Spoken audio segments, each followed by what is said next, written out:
사랑하는 동숙의 성도 여러분, 우리는 지금 그야말로 비상사태를 맞았습니다. 하나님의 백성들이 하나님께 예배할 수 없는 이 상태, 어찌 비상사태라고 아니할 수 있겠습니까?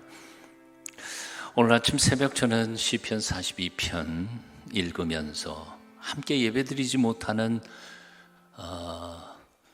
이스라엘 백성들, 시편 기자의 통곡의 기도를 읽으며 묵상했습니다. 제가 몇 절 읽어드리겠습니다.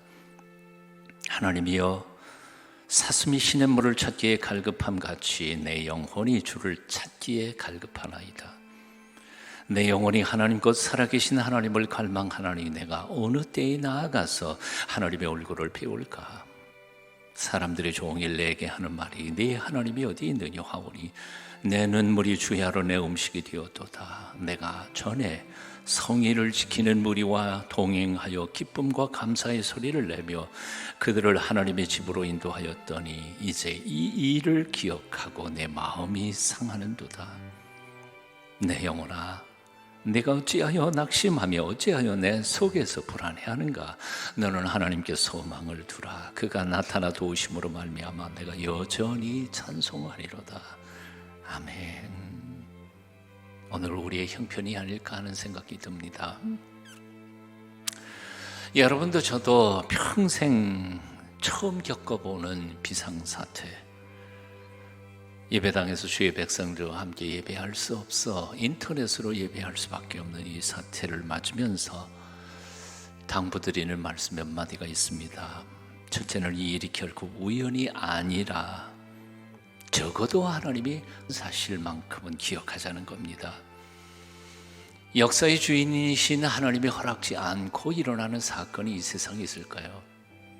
이게 우리의 머리 합리적인 이성으로는 도저히 이해할 수 없는 거죠. 어떻게 이런 사건이 일어날 수 있겠습니까? 그러나 이 세상에서 일어나는 모든 사건들, 지극히 작은 한 사건이라도 하나님의 허락이 없이는 안 되는 줄 압니다. 물론 이 일의 책임은 인간들의 무책임과 탐욕과 실수와 잘못 때문인 것이 확실합니다. 책임을 물어야겠죠. 그러나 적어도 하나님께서 이 일을 허락하셨다면 이렇게 황당한 일이 벌어지지는 않았을 것이라고 생각합니다. 그렇다면 하나님이 왜 허락하셨을까요? 거기에는 특별한 하나님, 우리가 이해할 수 없는 하나님의 특별한 이유가 있을 것이라는 생각이 듭니다. 그러므로 우리 하나님의 전능하심, 그리고 역사의 주인 되신 하나님을 믿는 우리들은 먼저 이 엄청난 황당한 사건 앞에서 왜 이런 일이 일어나게 되었는지, 그리고 이 일을 통하여 하나님께서는 당신의 백성들에게 무엇을 가르치시고 무엇을 배우도록 명령하시는지를 깊이 묵상하며 기도하며 지혜롭게 이 문제를 대처해 가야 할 줄로 믿습니다.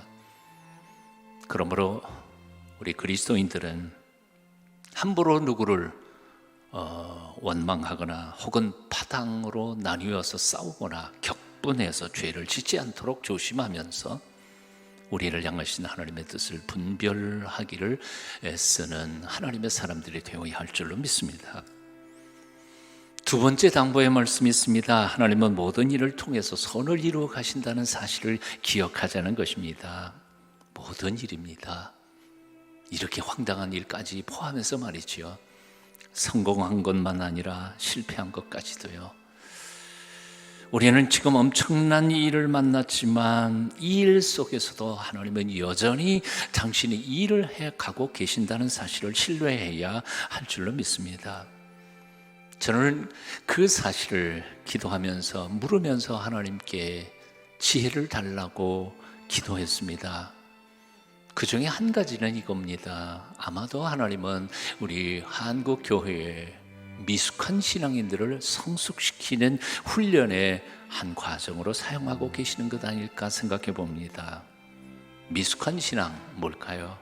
사람들 보는 데서는 예배하고 사람들이 보지 않는 사적인 장소에서는 제멋대로 행동하는 이중적 신앙의 자세가 사실 우리 한국 교회 성도들의 모습이 아니었던가요?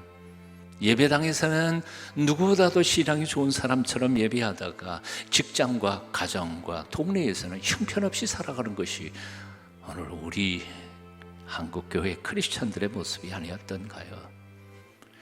교회에서는 예배를 아주 열심히 그렇게 거룩한 천사처럼 예배드리면서도 집에서는 가정 예배 한 번도 드리지도 않고 성경을 묵상하지도 큐티하지도 않던, 참으로 어쩌면 교회 중심의 신앙생활, 바리새인의 신앙생활이 아니었던가 생각해 봅니다.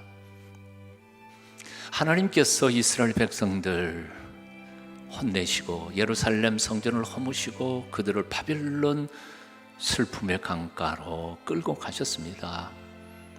아마도 이스라엘 백성들은 황당했겠죠. 하나님은 예루살렘 성전에서 우리를 만나주시는 분이라고 생각했던 그들에게는 이제는 하나님의 얼굴을 뵙기가 힘들다고 생각했을지도 모릅니다. 하지만 바로 바벨론 적국의 포로로 잡혀간 그발 강가가 바로 거기에 또 하나님께서 그들의 예배를 받으시는 하나님의 살아계신 장소인 것을 그들은 깨달으며, 우리는 구약 성경에서 창조신학, 하나님의 온 세상, 이스라엘만이 아니라 온 세상을 창조하셨다는 신앙을 비로소 고백하게 된 것을 깨닫습니다. 하나님은 예배당 안에서만 하나님이 아니라 우리 집, 내 거실, 골방에서도 여전히 하나님이시고, 마음에 안 드는 내 직장이지만 직장에도 여전히 하나님은 나를 보고 계시며 그분 앞에 경건하고 거룩하게 예배하고 그리고 경건한 삶을 살아가는 것을 배우도록 하기 위하여 하나님은 우리를 이렇게 예배당 문을 걸어 놓으시고 밖에서 경건 훈련을 시작하고 계신 것 아닐까 생각해 봤습니다. 그렇습니다. 지금 우리는 광야로 내몰리고 있습니다. 바깥 광야는 어쩌면 우리를 변화시키시는 용광로이고 신의 산이고, 하나님께서 알시니우스를 변화시켰던 그 사막이었던 것이 틀림없다고 생각합니다. 이제 이 부탁의 말씀을 줄이면서 몇 마디만 꼭 이 사실은 같이 실천했으면 좋겠습니다. 첫째, 여러분이 있는 장소가 어디든지 머무는 곳이 어디든지 정기 예배 시간, 기도 시간을 꼭 지켜 하나님을 만나기를 사모하시라는 것이요. 분명히 저는 믿기를 하나님은 만나 주실 것입니다. 예배당 안에서 하나님 못 만났던 사람도 여러분이 겸손한 마음으로 방석을 깔고 여러분 거실에서 하나님을 사모할 때 하나님을 만나는 놀라운 체험을 이번 기회에 하실 수 있었으면 좋겠습니다. 혹시 수요 기도회나 그 다음에 새벽 기도에 나오시지 못하시던 분들도 이번 기회에 한번 이 중차대한 민족의 위협, 그리고 온 세계가 고통당하고 있는 이 시대에 새벽을 깨우며 수요 기도의 시간을 절약해서 시간을 꼭 내셔서 이 방송으로 진행되는 모든 기도에 동참해 주시고 여러분의 기도를 합해 주시면 고맙겠습니다. 두 번째 드릴 말씀은 어려운 때입니다. 정말 어려운 때입니다. 그래도 나는 괜찮다 그렇게 생각할지 모르지만 연세 많으신 어르신들 건드기 힘드시고요. 미리 음식물 준비 못하셨던 가정들도 힘드실 수 있습니다. 이런 때일수록 구역 식구들, 교구 식구들 잘 살피고 형편을 살펴서 도움의 손길을 주고받는 귀한 기회가 됐으면 좋겠습니다. 물론 집을 방문하는 것은 지혜로운 건 아닐 겁니다. 카톡이나 전화를 하시면서 한번 물어보시고 혹시나 병들어 아파서 혼자 고생하시는 독거노인들이 없으신지를 한번 살펴봐 주시며 함께 도와주시면 고맙겠습니다. 그리고 교회에 연락 주십시오. 교회가 할 수 있는 일은 무엇이든지 함께 돕도록 노력하겠습니다. 세 번째로 너무나 절망하고 낙심하고 있는 상황입니다. 좀 더 좋은 소식, 기쁜 소식, 미담이 되는 소식들, 그리고 이 어려운 난관을 극복해 갈 수 있는 지혜들을 함께 나누어 주시면 좋겠습니다. 그래야 할 때 하나님께서 우리의 기도와 우리의 마음 생각을 통해서 영광 받으시고 한 차원 더 높은 제자의 신앙, 바리새인과 사두개인들 혹은 율법사들보다 더 뛰어난 의를 이루어가는 제자가 될 줄로 믿습니다.